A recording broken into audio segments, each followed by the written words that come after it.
사랑합니다. 감사합니다. 참 설만한 사람이 아니고 인사를 받을 만한 사람이 아닌데 또 이렇게 초대해 주신 우리 남은교회 가족분들 또 당회에 또 목사님께 감사드립니다. 네, 제가 그 김남효 전사님 파트너였습니다. 신세도 많이 졌고요.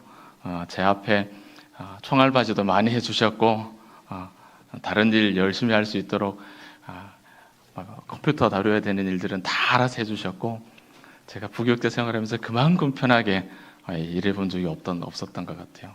저랑 우리 담임 목사님께서 똑같은 걸 느끼고 아마 계실 것 같아요. 오늘 헌신 예배에 오기 전까지 제가 올 기회가 몇 번 있었는데 제가 준비가 안 돼가지고요. 제가 준비가 안 돼서 이렇게 못 왔거든요. 또 사랑하는 목사님 또 장로님들 계신 교회 또 저랑 같이 또 일을 하셨던 전사님이 계시는 교회 어색하지가 않네요. 너무 편안하네요. 다음에 기회가 되시면 또 불러주시리라 생각하고 우리 전사님 자꾸 서울 가라 그러셔가지고 대구에 있을 때 목사님 서울 가세요. 뭐 하려고 대구에 있어요. 서울 가세요. 그래서 서울 갔거든요. 그래서 서울 갔다가 다시 고향 교회를 섬기는 마음을 주셔가지고 또 이렇게 고민하지 않고 내려왔습니다. 오늘 교육부 헌신 예배인데 그 대상이 굉장히 다양하다라는 말씀을 들었습니다. 그 말인즉슨 뭐 어떻게 말씀을 전부 준비를 해야 되나 되게 고민이 많이 됐어요. 이거 어떻게 누구를 대상으로 해야 되나 고민을 하다가 교회가 또 오늘 헌신하시는 우리 교육부에 계시는 분들이 더 힘을 낼 수 있는 그런 토양이 우리에게 필요하겠다.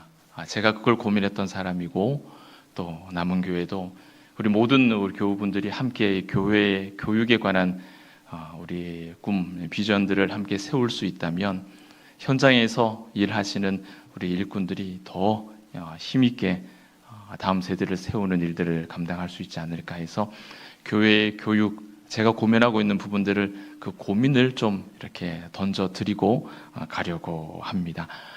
한국 교회 어디를 가도 제일 많이 강조되는 교회의 비전은 아시죠? 교육입니다. 교회 교육 다음 세대. 근데 문제는 말만큼 지갑이 그렇게 안 열린다는 거예요. 말만큼 교육의 우선권을 두기가 힘들다는 겁니다. 당장에 눈앞에 결과가 나오는 게 아니지 않습니까? 교육이라는 것이 시간이 많이 걸리죠. 헌금은 어른들에게서 나오는데 그렇게 헌금을 해서 교회를 유지하는 분들을 뒤로 제껴놓고 교회 아이들에게 모든 우선권을 부여하고 투자하고 그렇게 배려한다는 것이 실제로 굉장히 어렵거든요.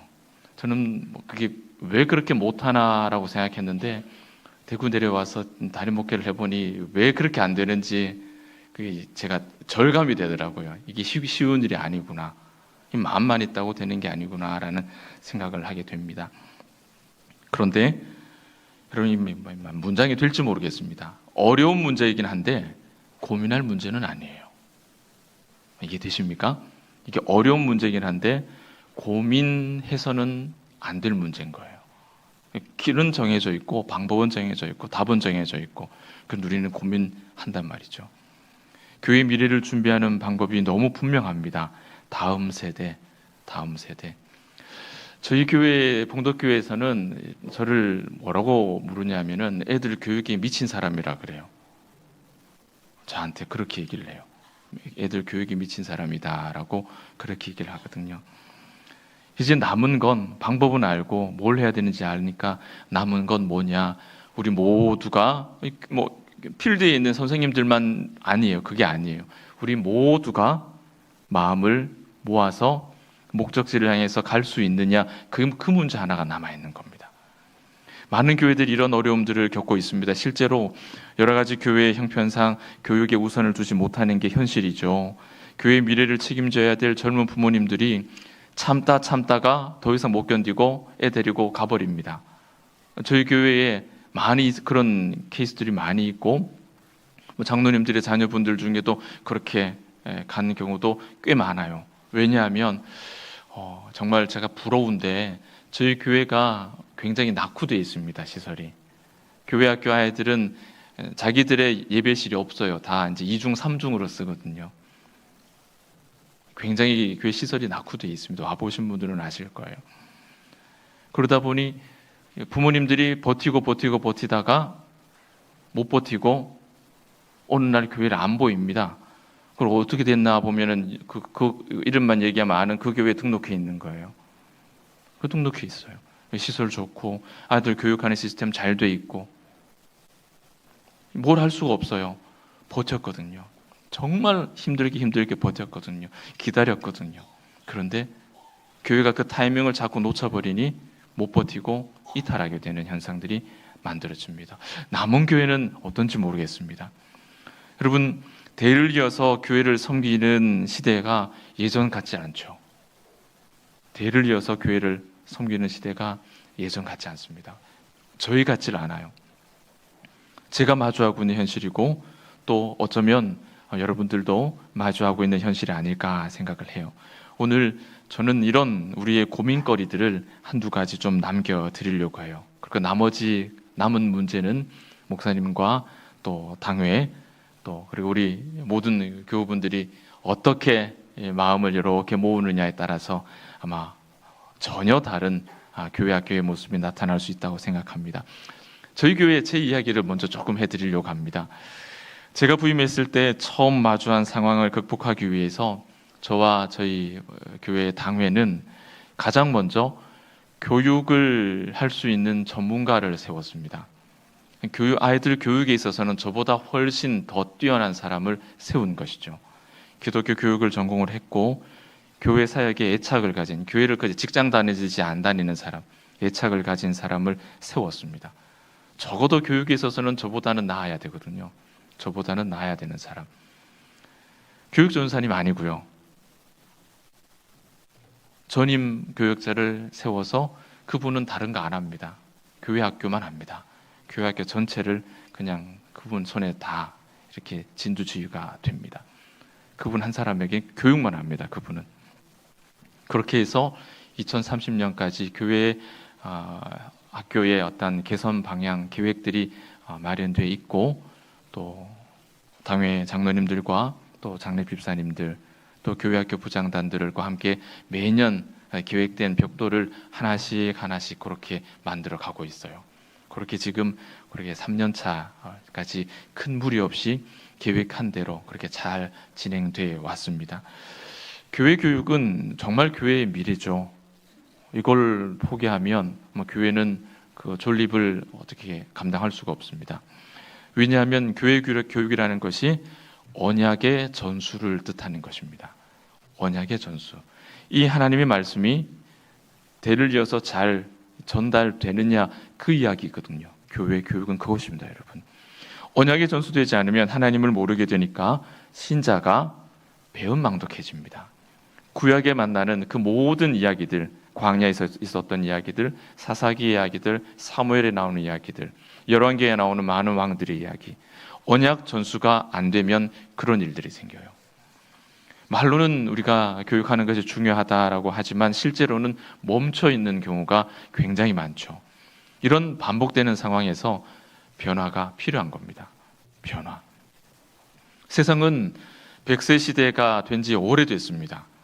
그런데 교회는 그에 걸맞는 준비를 잘 못 갖추죠. 0세부터 100세까지. 여러분, 다음 세대 그러니까 어린아이들만 생각하시는데요. 다음 세대는 어린아이들이 아니에요. 물론 아이들도 다음 세대고요. 우리 담임 목사님에게 있어서 다음 세대는 저입니다. 제가 목사님의 다음 세대 담임 목사인 거예요. 장로님들께는 지금 장립 집사님들이 다음 세대인 거고요. 권사님들께는 교회에 있는 집사님들이, 여집사님들이 다음 세대인 거예요. 다음 세대, 그래서 코올리게 아이들만 생각하시면 안 되죠. 나를 뒤를 이을 사람이 다음 세대잖아요. 0세에서 100세까지 평생 교육에 관한 교회의 준비는 미흡하기 짝이 없어요. 교회는 아이들에게도 제공하지 못했고 어른들에게도 거기에 걸맞는 그런 믿음의 전수를 제공하질 못했습니다. 왜 이런 변화가 교회의 미래가 되느냐? 여러분, 그건 교회가 가지고 있는 구조적인 문제 때문이에요. 여러분, 이 담은교회는요, 외부 수열, 그러니까 전도를 많이 해서 교회가 이렇게 유지가 되는 그런 외향적인 교회인가요? 아니면 믿음이 대물림되면서 자연스럽게 유지되는 그런 내향적인 교회인가요? 어떤 교회의 성격을 가지고 있습니까? 매년 전도하는 인원이 교회 출석 인원의 한 절반 정도 전도가 되고 그분들이 정착을 하고 빠져나가고 그래서 일정한 덩어리가 이렇게 유지가 되시나요? 아니면 내 자손이 아들이 결혼하고 며느리, 딸이 결혼해서 그렇게 식구가 늘어나고 아이를 출산하고 그래서 교회가 유지되고 있는 건가요? 여러분, 이게 교회의 대표적인 두 가지 구조입니다. 교회를 유지하는데 어떤 형태로 교회가 유지되느냐? 저희 봉덕교회는 대물림 교회입니다. 철저하게 대물림 교회예요. 철저하게. 내 아버지 또 나 그리고 내 자녀도 이곳에서 대를 이어서 신앙생활을 하면서 교회가 유지되는 구조라면 앞으로도 그렇게 대물림이 잘 되면 여러분 걱정 안 하셔도 돼요. 아무것도 걱정 안 하셔도 됩니다. 막 교회 시설이고 뭐고 하나도 걱정 안 하셔도 됩니다. 교회 미래는 걱정이 없어요. 그런데 이 대물림 구조에 문제가 생기면 교회의 미래는 없는 거예요. 그게 안 되는 거예요. 유지가 어려워집니다. 잘 생각해 보세요. 우리 교회의 구조가 지금 대부분 다 변했습니다, 여러분. 언젠가부터 내 아들이, 내 딸이 손주를 데리고 교회에 나오질 않으려고 해요. 알아보니 이름난 교회에 등록해 다니고 있어요. 거기에 명화부에 유치부에 너무 신나게 재밌게 잘 다니고 있대요. 만족스럽게. 그 이유가 뭐겠습니까? 이유는 한 가지입니다. 뻔합니다. 우리가 그 이유를 다 알고 있어요. 안타깝지만 교육에 관심과 투자가 없고 환경도 갖추지 못하고 해마다 바뀌는 표어는 있지만 실질적인 그 표를 이루어내려고 하는 움직임은 없고 원리와 원칙은 준수가 되지 않고 관습과 관행은 계속해서 강조가 되는 이런 이유 때문에 젊은 아이들을 데리고 있는 젊은 부모님들은 이 교회에 대물림에서 자리를 잡을 수가 없는 거예요. 잡을 수가 없어요. 이런 문제들이 해소되지 않으면 교회의 젊은이들은 계속해서 떠나게 됩니다. 대물림으로 유지되는 교회는 더 이상 유지가 안 되겠죠. 그건 자명한 이치입니다. 그런데 문제가 분명하면 해결 방법도 간단해요. 우리는 그 문제를 알거든요. 변화를 시작하면 됩니다. 이 변화라는 말을 우리가 떠올리면 작고한 삼성의 이건희 회장의 말이 딱 떠오릅니다. 프랑크푸르트 신경영 선언이죠. 후쿠다 보고서. 그때 유명한 말이 있는데 뭔지 기억나십니까? 처자식 빼고는 다 바꾸라는 말. 그때 나왔죠. 이 말이 변화의 아이콘이죠. 처자식 빼고는 다 바꿔야 된다. 어쩌면 지금 교회가 그런 상황에 와 있을 줄 몰라요. 특히 다음 세대를 위해서 교회의 미래를 준비하는 교회들은 진짜로 이만한 각오가 없으면 다음 세대들을 품어낼 수가 없습니다. 수용할 수가 없어요. 교회의 수용성이 굉장히 많이 떨어져 있다는 거예요. 교회의 회복 탄력성이 굉장히 많이 떨어져 있다는 거예요. 회복 탄력성, 말이 어렵지만 간단합니다. 우리 교회에 어떤 리스크가 있지? 이런 문제를 해결을 하기 위해서 우리는 어떤 부분에 우리가 관심을 가져야 되지? 이런 이야기들이 오가질 않는다는 겁니다. 문제 그대로를 방치해 가는 거예요, 계속. 방치하면 방치할수록 내 자녀는 교회를 떠나는 거예요. 대물림이 안 된다는 거죠. 여러분, 다들 각각이 나름 준비를 하고 고민을 하는데 문제는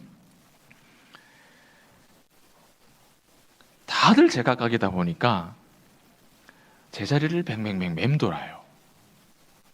제자리를 맴돌아요. 이거 중요하다는 거 다 알고 있는데 거기에 대한 구체적인 내용들이 다 다르다 보니 뱅뱅 맴돕니다. 한 걸음도 나갈 수가 없게 되는 거예요. 그래서 마누라 처자식 빼고는 다 바꿔라 이 말이 나왔어요. 그리고 나서 딱 10년이 지났을 때 삼성전자는 소니라고 하는 회사를 넘어가게 됩니다.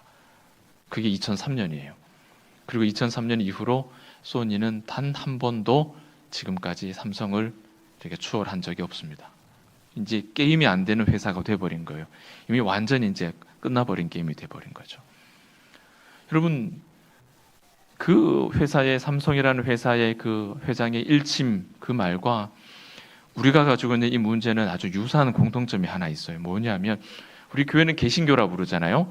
프로테스탄트라고 부릅니다. 이 말은 저항, 개혁, 변화라는 의미입니다. 그러니까 캐톨릭의 그 부패로부터 변화를 도모해서 우리 교회가 지금 만들어졌어요. 교회는요, 여러분, 우리가 지금 고백하는 이 믿음의 고백은 변화를 통해서 만들어진 신앙 고백인 겁니다. 그런데 지금 정작 우리는 그 변화를 터부시한다고요. 익숙하지 않기 때문에. 우리 믿음의 신앙 자체가 변화를 통해서 만들어 놓은 이 믿음인데 지금 우리는 그 변화를 지금 멀리 하려고 하는 거예요. 변화를 통해 이 자리까지 왔던 우리가 이 변화를 거절하면 여러분, 우리 다음 세대에 관한 우리 목표들은 정말 슬로건으로밖에 그치지 않습니다. 사랑하는 우리 남흥의 가족들이 교회의 미래를 준비하는 이 변화에 새로운 눈이 띄어지는 그런 기회의 시간이 되시면 좋겠습니다.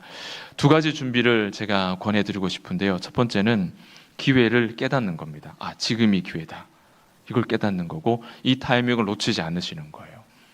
오늘 마태복음 16장을 보시면 바리새인과 사두개인들이 예수님의 메시아됨을 시험합니다. 당신이 정말 메시아라면 하늘로부터 오는 표적을 한번 보여달라 요청을 하죠. 그런데 이건 굉장히 이상한 요구예요. 왜냐하면 이미 놀라운 예수님의 이적들을, 그런 표적들을 많이 봤습니다. 마태복음 16장 이전에 많은 이적들이 예수님을 통해서 그들에게 목격된 거예요. 그런데 그들은 오병이어 칠병이어 죽은 자를 살리시고 병든 자를 고치시는 이런 예수님의 표적이 하늘로부터 온 표적이라고 생각하지 않는다는 이야기죠. 하늘로부터 온 게 아니라는 거예요. 그래서 하늘로부터 온 표적을 보여달라고 말하죠. 바리새인과 사두개인은 어떤 사람들입니까? 그 유대 사회의 지도자들이죠. 교회의 일꾼들입니다. 리더들입니다. 그들이 참된 일꾼들이었다면 누구보다도 먼저 메시아이신 예수님을 알아보고 영접하고 환영해야 될 사람들이 바리새인과 사두개인이죠. 그들이 정말 제대로 된 일꾼이었다면. 그런데 그들은 헌신적으로 동참하고 순종해야 할 사람들이 오히려 그 메시아인 예수님을 부정하고 그들은 외식하면 사는데 그냥 빠져 있어요. 그리고 하나님의 일에 사사건건 말을 만들고 방해하고 회방을 놓습니다. 그들이 어떤 리더입니까? 온전치 못한 리더라는 뜻이죠. 바리새인들은 하늘로부터 오는 표적을 믿는 사람들이에요. 예수님의 표적은 하늘로부터 오는 표적이 아니라 뭐라고 합니까? 바알세불로부터 온다. 그렇게 비난을 했습니다. 그러니 바리새인 앞에서 어떤 표적을 보여줘도 그것은 하늘로부터 오는 표적이 될 수가 없어요. 예수님이 하시는 일은 바알세불로부터 오는 거라고 그들을 비난하고 있기 때문이죠. 소귀의 경일기입니다. 뭘 해도 안 되는 사람이에요. 그럼 사두개인들은 반대죠. 하늘로부터 표적이 올 수 없다라고 하는 사람이 사두개인입니다. 그러니 애시당초 예수님의 표적은 그들에게 받아들여지질 않습니다. 그냥 마술 정도밖에 취급되질 않아요. 이렇게 예수님을 신뢰하지 않는 사람들에게는 어떤 표적을 보여줘도 소용이 없죠. 그들은 그 유대 사회의 리더였지만, 교회의 리더였지만 시대를 읽어가는 눈이 멀어 있던 사람이에요. 시대를 못 읽었습니다. 새로운 시대가 왔다고, 예수님의 시대가 왔다고, 이제 다음을 준비해야 된다고 하늘의 표적을 보여주어도 이 영의 눈이 깜깜 멀어버린 이 사람들은 깨달을 수도 없고 변화를 받아들일 수도 없고 그 변화에 도전할 수도 없고 순종할 수도 없었던 거예요. 그런 리더가 앞에 있으면 아무리 표가 주어도 여러분 아무것도 이룰 수가 없는 겁니다. 사랑하는 여러분, 교회의 미래를 준비하는 첫 번째 단추는 이거예요. 새로운 시대가 왔다라는 걸 깨닫는 거예요. 우리가 이 문제를 가지고 정말 심각하게 우리가 변화를 받아들여야 되는구나, 그 변화를 받아들여야 할 때가 왔다라는 걸, 그걸 깨닫는 것, 인정하는 것, 그것이 교회의 미래를 준비하는 첫 번째입니다. 두 번째 준비는 하나님의 시간표를 읽어낼 수 있는 겁니다. 여러분, 고대로 올라갈수록 자연을 통해서 세상의 이치를 이해하는 경향이 많죠. 우리나라도 그렇지 않습니까? 농사 지을 때 전부 다 그 절기 따라가면서 파종하고 가을거지하고 그러잖아요. 절기 따라서 하잖아요. 이게 틀린 게 아니에요. 하나님이 창조하신 절차, 절기들이기 때문에, 계절이기 때문에 맞죠. 맞습니다. 이렇게 옛사람들은 자연의 이치를 따라서 오늘과 내일을 계획하고 살았습니다. 예수님은 이런 그들의 삶을 너무 잘 알고 계셨고, 그런 삶을 이용해서 그들의 어두워져 있는 영성을 야단치시는 거예요. 뭐라 그럽니까? 3절에 너희가 저녁에 하늘에 불 끄면 날이 좋겠다, 아침에 하늘에 불 꺼 흐리면 아이고 오늘은 날씨 굳어서 아무것도 못하겠다, 요즘 말로는 아이고야 저녁 구름 보니까 내일은 파도가 높겠네, 고기잡이 다 걸렀네, 이렇게 날씨 보면서 일들을 계획하는 거죠. 예수님은 이런 겁니다. 너희가 날씨를 보면서 하늘이 보여주는 그 사인은 분별할 줄 알면서 새로운 시대가 왔다라는 이 말씀의 표적, 이 시대의 표적은 어떻게 그렇게 깨닫지를 못하냐, 예수님께서 그들을 책망하고 계시는 거죠. 이것이 교회의 미래를 고민하는 우리에게 주시는 하나님의 음성입니다. 우리는 여러 가지 삶의 지혜를 가지고 있죠. 여러분, 건강에 관해서 모르는 게 없습니다.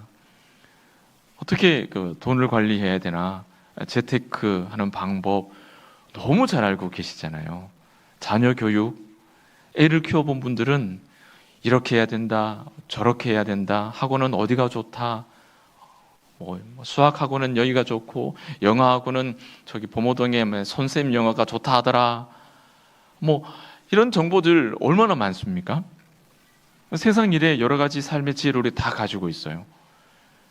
그러니까 물으면 전부 다 한마디씩 다 보탤 정도로 그런 정보들을 우리가 다 가지고 있는 겁니다.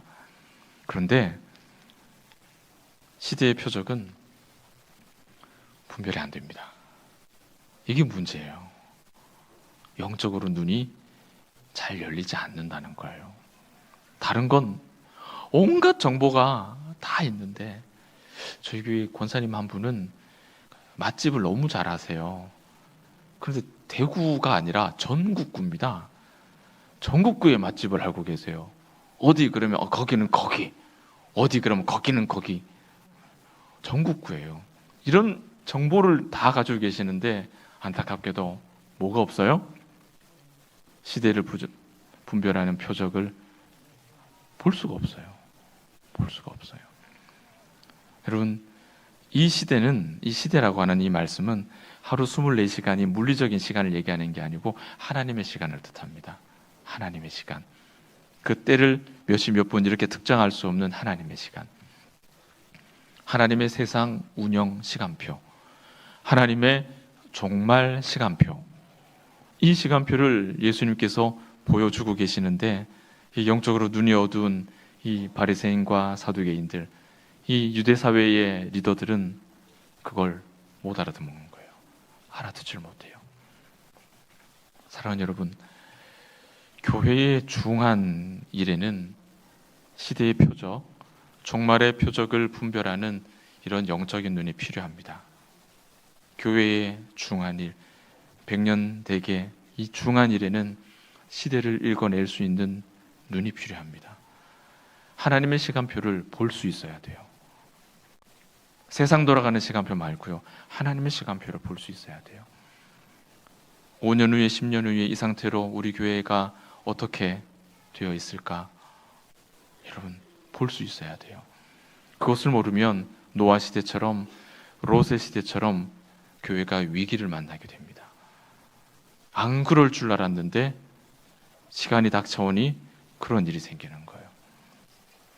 다른 부분은 제가 눈이 좀 어둡죠. 저는 안경 벗으면 구분이 안 되니까요. 다른 부분은 제가 눈이 어두운데 교회를 위한 시간표는 제 눈이 그래도 저희 교회에서는 제일 밝은 것 같아요. 남은 교회에서는 교회를 하나님의 종말 시간표를 읽어내는 눈이 누가 제일 밝겠습니까? 담임 목사님이 제일 밝죠. 그건 뭐 의심할 여지가 없죠.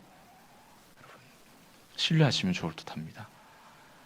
주님은 하나님의 시간표를 분별하지 못하는 이 바리새인과 사두개인들에게 아주 충격적인 말씀을 하십니다. 악하고 음란한 세대다. 너무 심한 말씀 같죠. 그것 좀 몰랐기로서니 악하고 음란한 세대다라고 그렇게 이름을 하다니. 그런데 틀린 말이 아니에요. 하나님의 말씀이 아니라 세상의 지혜, 그걸 택하고 마음에 세속적인 것으로 가득 차 있으니 악하고 음란한 세대다라고 말한 것이 절대로 틀린 말이 아닙니다. 사실 이 말씀은 오늘 우리에게는 굉장히 씁쓸한 말입니다. 하나님께서 오늘 우리에게 악하고 음란한 세대다라고 말씀하신다면 우리에겐 굉장히 씁쓸해요. 그런데 여러분, 하나님을 아는 지식이 없으면 리더가 먼저 무너집니다. 그리고 그 리더를 뒤따르는 우리의 다음 세대도 뒤따라 무너집니다. 오늘 교육부에 더 수고하시는 모든 교사 여러분, 우리가 하나님에 대한 지식이 없으면 우리가 무너지고요. 그럼 우리에게 맡겨진 우리 아이들은 자연히 무너집니다. 5년 후를 생각해 보십시오. 10년 후를 생각해 보십시오. 이 땅의 교회가 이런 책망을 듣지 않았으면 좋겠어요. 저는 봉독교회가 실패를 반복하지 않기 위해서, 그런 책망을 듣지 않도록 하기 위해서 저는 그래서 아이들 교육에 지금 미쳐 있어요. 7년 동안 제가 해야 될 일들을 이렇게 계획을 해서 우리 당회와 함께 이렇게 차곡차곡 해마다 그걸 해나가고 있습니다. 환경이 따라주질 않습니다. 그러나 방 한 칸의 기적을 꿈꾸면서 작은 방치되어 있던 창고 하나를 도배를 하고, 제가 직접 거기 블라인드를 달고 거기 장판 깔고, 아무도 안 하려고 하면 제가 하면 되니까요. 제가 합니다. 그냥 제가 하면 마지못해서 다 손발 걷고 따라오십니다. 또 하세요. 그러면은 그렇게 해서 거기에 또 아이들을 또 주일 오후에 방치되지 않도록, 이 시간에 아이들 방치되지 않도록 다시 데리고 와서 오후 주일학교 그렇게 또 진행을 하고, 그리고 나중에 제 꿈은요, 종일 주일학교를 운영하는 거예요. 종일 주일학교를 아이들이 와서 부모님들이 오후 예배를 마치고 귀가하는 그때까지 종일 주일학교를 운영하는 게, 그런 환경을 만들어내는 것이 2030년까지 제 목표입니다. 그 하나씩 해가고 있어요. 아직까지는 막히지 않고 잘 하고 있어요. 여러분, 168분의 1이 무슨 뜻인지 아십니까? 한 주가 168시간입니다. 우리 교회 아이들이 한 주 동안 1시간 교육받습니다. 예배드립니다. 그죠? 그 사이에 있으면 더 좋죠. 1시간요. 공식적으로 주일 예배 1시간 드립니다. 그리고 167시간은 가정과 학교와 학원에서 그야말로 창조가 아닌 다른 것들을 배우게 되고, 다른 이념과 다른 세계관 속에서 아이들이 살아내야 됩니다. 여러분, 어떻게 살아나겠어요? 애들 못 이겨냅니다. 여러분, 이겨낼 수가 없죠. 제 목표는 2030년까지 168분의 10을 만드는 거예요. 지금 4까지 했어요. 지난 3년 동안 4까지 만들었어요. 168분의 4까지. 일주일에 4시간은 우리 아이들이 교육을 받아요. 4시간은 5, 6, 7, 8, 9, 10 요거 만드는 게 저에게는 소박한 목표입니다. 이런 변화를 교회가 수용하고, 그 변화에 필요한 재정을 이렇게 재편성을 하고, 거기에 필요한 일꾼들을 세우고, 거기에 일을 추진할 수 있는 고난 범위들을 옮겨내고, 고난 범위들을 옮기고, 그 일을 할 수 있는 힘을 주고, 그 일들을 담임 목사가 직접 관장을 하고, 그래서 올해부터 교육위원회에는 장로님이 한 분 계시긴 한데 제가 교육위원회에 직접 들어가서 합니다. 이제 드라이브를 직접 하기로 했습니다. 2년 동안 맡겨놨더니 자꾸 더디게 그러니까 삼천포로 빠지는 것 같아서 안 되겠습니다. 원래부터는 교육위원회에 제가 직접 들어갑니다. 장로님이 사색이 되셨어요. 그래서 제가 들어가니 부장단은 너무 좋아하죠. 일이 허투루 시간 안 쓰게 되고 정해진 목적을 향해서 차곡차곡 진도가 나가니까 교사들과 부장단은 너무 좋아하시죠. 저만 바빠지면 되니까요. 저만 고생하면 되니까. 여러분, 이런 작은 변화들을 여러분 수용하시고 그렇게 시행하시면 남은 교회는 저희 봉독교회보다 훨씬 더 좋은 그런 환경들을 갖추고 계세요. 충분히 하실 수 있어요. 2030년이 아니라 2027년 8년이면 168분의 10 만드실 수 있을 것 같아요. 168분의 10. 여러분 이거 어마어마한 겁니다. 1시간에서 10시간으로 늘어난다는 것. 여러분 그 상상해 보세요. 우리 아이들이 그렇게 자라는 그 안에서 성경이, 말씀이, 기독교의 세계관이 그렇게 채워지는 것들을 한번 생각해 보세요. 밥을 안 먹어도 배부르지 않으세요? 너무 행복하지 않으세요? 그 일을 위해서 우리 교육 현장에 있는 분들의 힘으로 안 됩니다. 안 됩니다. 우리 모든 교회가 그 꿈을 함께 꾸셔야 돼요. 함께. 그러려면 영적인 이 통찰력이 필요해야 되고 새로운 시대를 보여주시는 그 하나님의 표적, 하나님의 시간표를 분별할 수 있는 눈이 필요합니다. 예수님은 하늘로부터 오는 표적을 구하는 자들에게 요나의 표적 보여주시죠. 요나의 표적은 결국 말씀, 그 말씀으로 돌아가라는 겁니다. 말씀대로 되는 역사니까요. 뭡니까? 언약 전수예요. 이 언약을 정확하게 제대로 물려줄 수 있느냐, 그겁니다. 여러분 교회 교육은 다른 거 없어요. 교회 교육은 이 언약을 우리가 분명하게 전달해 줄 수 있느냐, 그럴 만한 환경을 우리가 만들어낼 수 있느냐, 여러분 그것입니다. 대한민국의 98%의 교회가 영아부가 없죠. 없습니다. 여러분 영아부가 없습니다. 갓난아기 부서가 없어요. 98%의 교회들이. 교회학교 현상 유지만 하면 그 교회학교 교역자와 교사들은 포상을 받아야 됩니다. 1년에 태어나는 아이보다 교회 수가 더 많아요. 태어나는 아이들 교회 한 교회에 한 명씩 나눠준다 해도 아이들 공급 못 받는 교회가 훨씬 많다고요. 그런 상황에서 유지를 한다? 그런 상황에서 아이들의 수가 늘어난다? 여러분, 그건 보너스를 지급하셔야 될 일이에요. 지금 아이들 수가 왜 이런가, 왜 이러노, 왜 부응이 안 되노? 여러분 그걸 논하고 있다면 그것이야말로 시대를 보는 눈이 전혀 없는 겁니다. 지금이 어떤 시대인데요? 오늘 언약 전수가 우리에게 가능한가? 오늘 우리에게 주신 이 말씀, 우리가 새로운 다음 세대 교육의 기회로 또 시간으로 삼으시고 수납하시고 교회의 미래를 위한 준비, 우리의 안목 또 확고한 목표를 정비하고 그 이 시대에 강하고 견고한 교회를 이루어 가기 위해서 모든 교회 가족들이 함께 마음과 뜻을 모을 수 있는 우리 남원교회가 되기를 축복합니다. 오늘 모이신 모든 교육부 일꾼들과 또 사랑스러운 우리 자녀 세대들, 그리고 마음을 모아서 한 방향으로 힘차게 달려가리라, 또 마음속에 뜨거운 마음을 품고 계시는 모든 중직자 여러분, 달려가셔야 됩니다. 변화가 우리 눈앞에 있습니다. 변화. 이거 안 되면은 이제 교회의 미래는 우리는 장담할 수 없어요. 잘 주목하시고 깨달으셔서 예수 능력 의지에서 헌신하는 새로운 남흥의 시대 함께 열어가시길 예수님의 이름으로 축원합니다. 기도하겠습니다. 존귀하신 아버지 하나님, 모두가 하나님 다음 세대를 위한 절절한 마음의 소원을 가지고 있는 이때에 하나님 여전히 사랑하는 남은 교회도 교회학교를 위한 뜨거운 열정을 품고 오늘 사랑하는 교회학교에 우리 모든 일꾼들이 나와 다시금 헌신을 다짐하는 자리 가운데 섰습니다.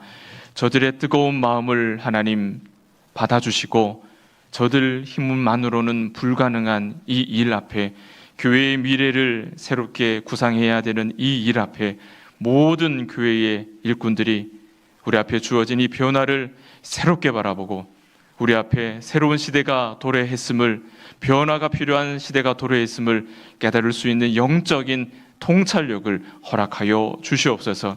하나님께서 보여주시는 종말의 시간표를 정확하게 알고 그 시간표 따라 신실하게 또 강력하게 함께 뜻과 마음을 다하여서 달려나아갈 수 있는 우리 남흥의 모든 우리 믿음의 사람들 되게 하여 주옵소서. 그리하여서 우리 봉독과 우리의 남흥이 하나님의 세대가 넘쳐나는 부흥을 경험하고 있다라는 좋은 소식들이 우리 가운데, 이 노예 가운데, 대구 지역 가운데 흘러갈 수 있도록 큰 은혜로 함께하여 주시옵소서. 하나님, 이른 새벽부터 늦은 시간까지 아이들, 우리 다음 세대를 위해서 말씀을 먹이기 위해서 하나님 고군분투하는 우리 모든 일꾼들을 기억하여 주시고 저들에게 일을 맡겨 주셨사오니 그 일을 감당할 수 있는 능력 또한 허락하여 주시옵소서. 일을 맡긴 자들에게 먼저 은혜를 누리게 하여 주시고 먼저 꼴을 먹을 수 있는 복을 허락하여 주시옵소서. 저들이 지치지 않게 살펴주시고 저들을 통하여서